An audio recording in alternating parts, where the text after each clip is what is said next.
Wakati ambapo viongozi wengi wa mataifa Afrika walihudhuria mkutano kule nchini Kenya wa Africa Forward Summit 2026 ambao uliongozwa na Rais William Ruto pamoja na Rais wa Ufaransa Emmanuel Macron, walikwenda na ndege, lakini walipofika huko Nairobi usafiri waliotumia ni wa kule waliokuwa wameandaliwa wa VIP. Lakini kwa Rais wa Misri, yeye aliamua kwenda na style tofauti. Rais huyo Abdel Fattah el-Sisi, yeye alionekana akiwasili katika ukumbi wa Kenyatta International Convention Center akiwa anatumia gari lake maalum la kifahari lenye ulinzi mkubwa aina ya Mercedes Maybach S-Class Guard, ambalo lilikuwa katika mfumo wa left hand drive tofauti na magari yanayotumika nchini Kenya. Hiyo inaashiria kwamba alisafiri nalo, yani aliweka kwenye ndege ama lilitangulia kwa namna yote ilivyokuwa,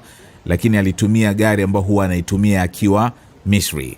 Tukio hilo lilijadiliwa sana wakati wa mkutano wa Africa Forward Summit 2026 kutokana na ukweli kwamba Kenya hutumia mfumo wa kuendesha magari upande wa kushoto wa barabara, yani left hand traffic, ambapo magari mengi huwa na usukani upande wa kulia. Kwa upande mwingine, Misri hutumia mfumo wa kuendesha magari upande wa kulia wa barabara, right hand traffic. Hivyo magari yake ya serikali ikiwemo ya rais huwa na usukani upande wa kushoto. Kwa kawaida viongozi wengi wa mataifa wanaotembelea nchi zinazotumia mfumo tofauti wa barabara hutumia magari yanayotolewa na nchi mwenyeji au yaliyorekebishwa kulingana na mfumo wa eneo husika.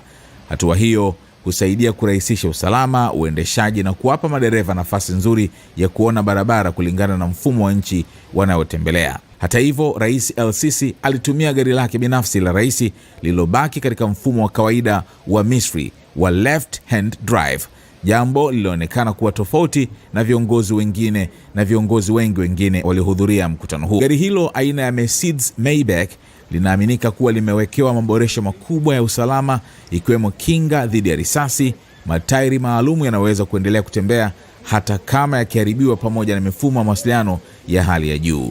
Magari aina ya Maybach yamekuwa yakitumika sana na viongozi wakubwa duniani kutokana na mchanganyiko wa anasa, luxury, nguvu na uwezo mkubwa wa kuboreshwa kwa matumizi ya kiusalama.